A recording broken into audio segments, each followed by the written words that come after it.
सबसे पहली राशि जो है वो मेष राशि है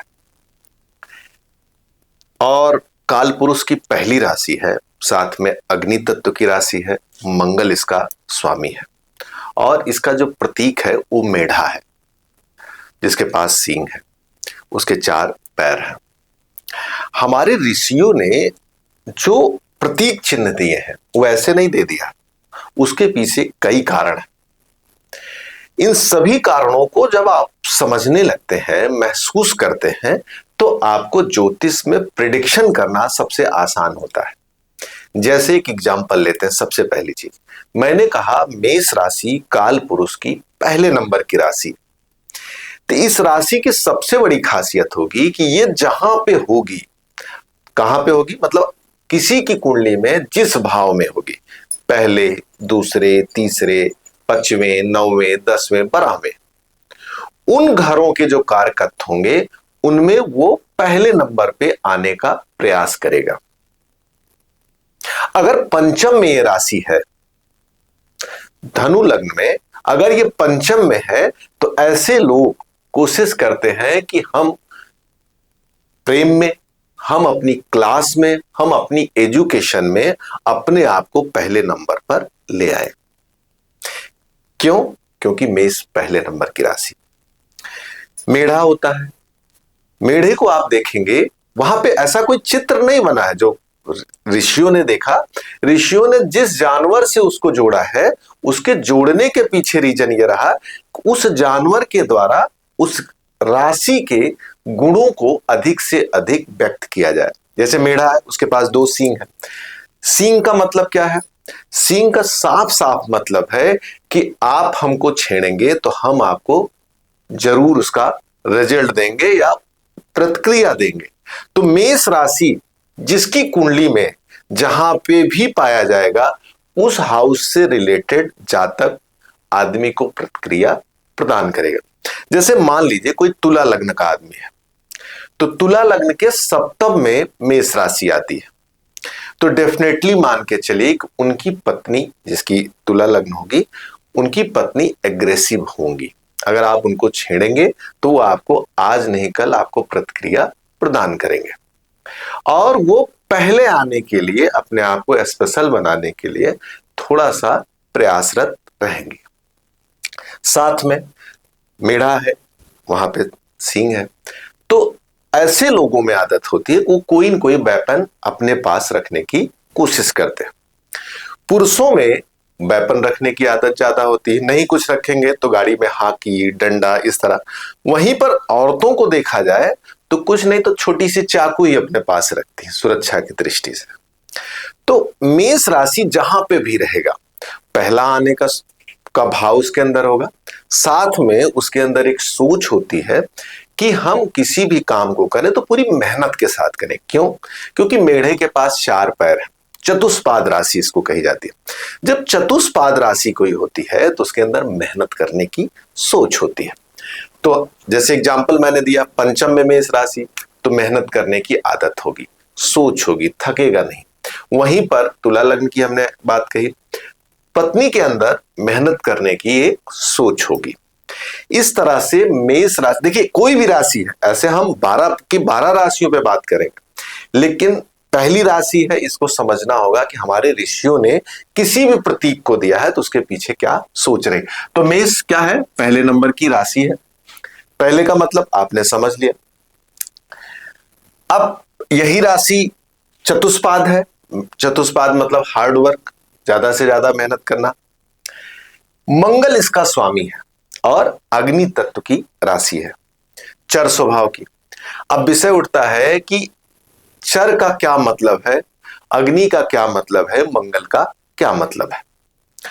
अग्नि के मतलब की अगर हम बात करें कि अग्नि का क्या मतलब होता है, अग्नि प्रकृति की वो पहली चीज थी जो ऊपर उठी। आपने एक चीज ध्यान दिया होगा, जब शुरू में धरती प्रारंभ हुई तो धरती के पास ज्यादातर चीजें नीचे की तरफ जा रही थी, पानी नीचे की तरफ से, पेड़ों से फल नीचे की तरफ से। तो आदमी को यह अंदाजा ही नहीं लगता था कि नीचे से कोई चीज ऊपर उठती थी।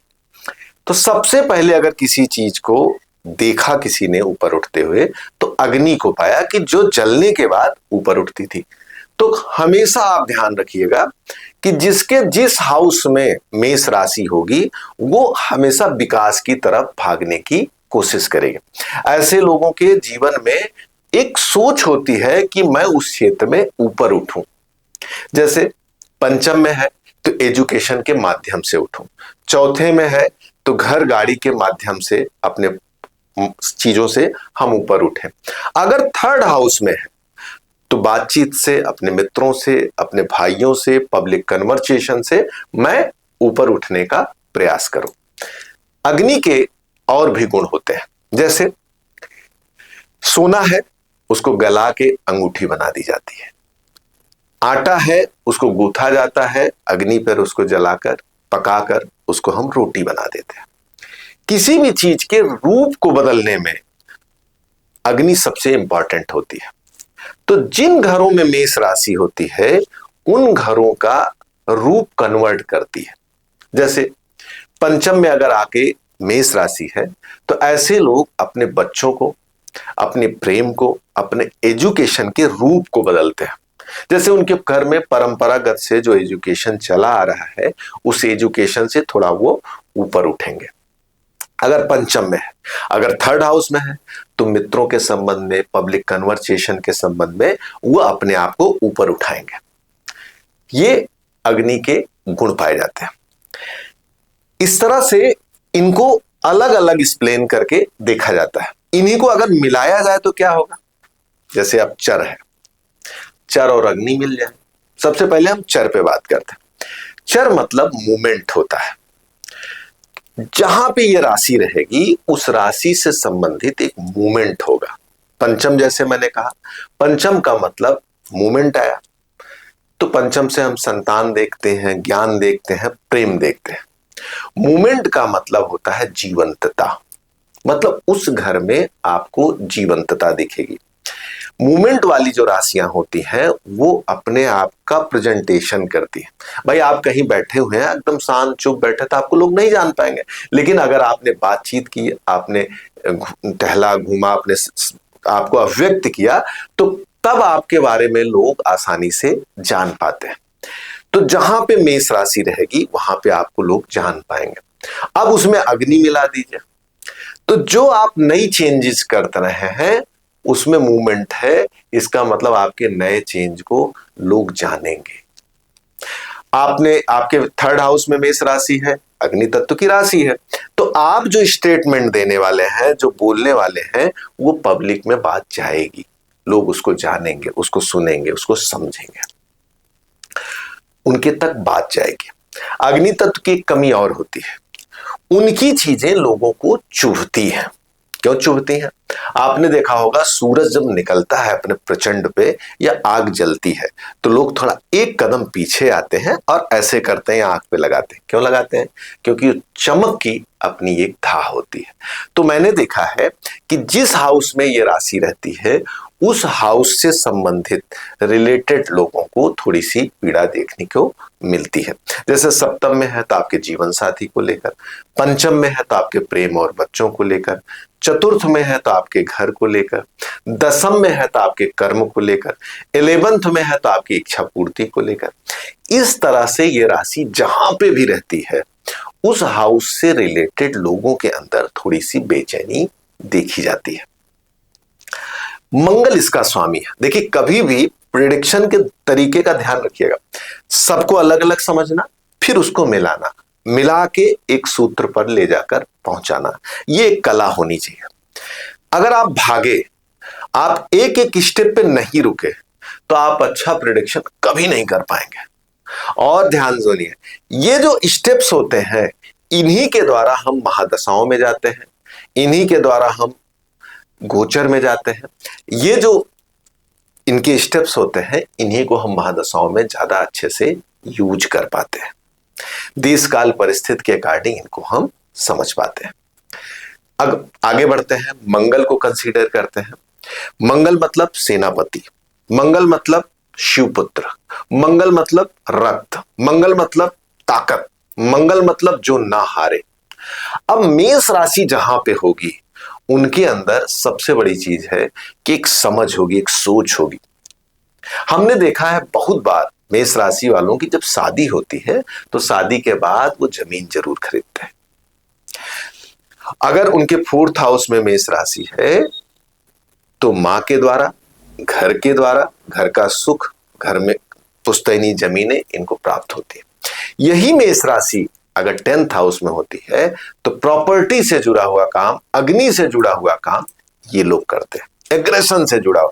कई बार देखा गया है ठेकेदारी या कोई भी ऐसा काम करना जहां पर अग्नि हो, प्रधान हो, या फौज, मिलिट्री वगैरह, क्योंकि एग्रेशन में वो भी आता है, मेडिकल, क्योंकि मेडिकल में काट पीट रक्त वगैरह। तो मंगल का इंपैक्ट देखा जाता है राशि के द्वारा। तो हमने सबसे पहली बात की पहले नंबर की, फिर हमने बात की मंगल की, फिर हमने बात की अग्नि की, फिर हमने बात की शर की।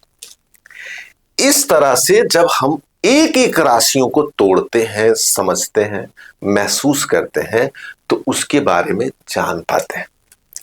अगर और डीप जाया जाए तो इन राशियों में वर्ण भी होता है, क्षत्रिय, वैश्य, शूद्र और ब्राह्मण। राशियों के जो क्रम होते हैं वो पहले क्षत्रिय से शुरू होता है, फिर वैश्य। जैसे मेष राशि क्षत्रिय राशि। इसी तरह से राशियों में रात्रि और दिन बलि होते हैं। इसी तरह से राशियों में आप देखेंगे रजो, तमो और सतो गुण का प्रभाव होता है। जो ज्योतिषी एक एक चीजों को समझे, महसूस करे, क्योंकि हमारा जीवन जो होता है इन सभी चीजों से होके गुजरता है। एग्जाम्पल, जैसे हमने कहा कि इसमें रजो, तमो और सतो गुण का प्रभाव होता है। जो तमोगुण की राशियां हैं उनके अंदर एग्रेशन पाया जाता है, वहीं सतोगुण की जो राशियां हैं वो धार्मिक होती हैं, विचारशील होती हैं, और रजोगुण की राशियां वो होती हैं जिनको बिना ब्रांड की चीजें ना तो बिल्कुल समझ में नहीं आती। उनको सबसे अच्छी कुर्सी चाहिए, सबसे अच्छा बेड चाहिए, बातचीत का अपना एक लहजा होना चाहिए। यहीं पर जब इन राशियों को हम वात, पित्त और कफ में बांटते हैं तो मेडिकल एस्ट्रोलॉजी जब आप करने जाते हैं तब आपको पता चलता है कि कौन सी राशि से कौन सी बीमारी होती है। एग्जाम्पल, जैसे मेष राशि को पित्त प्रधान राशि कहा जाता है। अक्सर देखा जाता है कि जहां पर मेष राशि हो उस हाउस से रिलेटेड लोगों को सरदर्द होना, एग्रेशन होना, गर्मी परेशान करना, एसिडिटी बनना जैसी समस्याएं बहुत बार देखनी पड़ती हैं। राशि के अंग, राशि के तत्व, राशि के स्वभाव, राशि के वर्ण, राशि का स्वामी, राशि का नंबर, इन सभी चीजों के एक एक हिस्से को समझने के बाद ही आप किसी विषय को प्रॉपर एक्सप्लेन कर सकते हैं। और मैं आपको बता दूं, इन छोटे छोटे चीजों को मिलाने के बाद, एक्सप्लेनेशन करने के बाद जो प्रिडिक्शन निकल के आता है वो जैसे जादुई होता है। बहुत बार आप लोगों के जीवन में इन्हीं छोटी छोटी चीजों को यूज करके एकदम चमत्कारिक प्रिडिक्शन भी दे सकते हैं, रेमेडी भी दे सकते हैं। रेमेडी कैसे दे सकते हैं? जब आपको पता चल गया कि एसिडिटी बढ़ी है, पित्त बढ़ा है, तो आपको इसकी भी समझ होगी कि पित्त और एसिडिटी कम कैसे होता है। आयुर्वेद का नियम है जब एसिडिटी या पित्त बढ़ जाए ऐसी स्थिति में वो चीज देनी चाहिए जो ठंडी तासीर की चीज हो। ठंडी नहीं, तासीर जिसकी ठंडी हो। जैसे छाछ की तासीर ठंडी होती है, इसीलिए मई और जून के महीने में जब खूब गर्मी पड़ती है तो आयुर्वेद कहता है कि आपको छाछ खूब पीना चाहिए, छाछ खूब पीना चाहिए। क्यों? क्योंकि अब आपको पता है कि मंगल गर्म है तो वही छाछ ठंडा है। तो आपको मेडिकल एस्ट्रोलॉजी के अकॉर्डिंग रेमेडी, जीवन में किसी भी चीज से जुड़ी हुई रेमेडी आपको प्रदान करने में ये छोटी छोटी चीजें सहयोग प्रदान करती हैं। आज हम लोग यहाँ पर मेष राशि पे बात किए, इसी तरह से हम 12 की 12 राशियों पे बात करेंगे। और आप लोगों के मन में कोई प्रश्न हो कि कैसे और इसको समझा जाए, एक्सप्लेन किया जाए, तो आप प्रश्न छोड़ सकते हैं। क्लास लेनी है, कुंडली दिखानी है, वास्तु के बारे में जानना है, ज्योतिष सीखना है, तो दिए नंबर पर कॉल करके आप हमसे सीधे बातचीत कर सकते हैं। आपने वीडियो को पूरा देखा, धन्यवाद।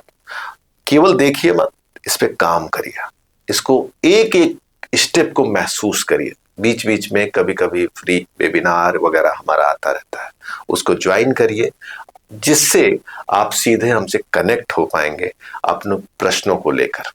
धन्यवाद। से राधे।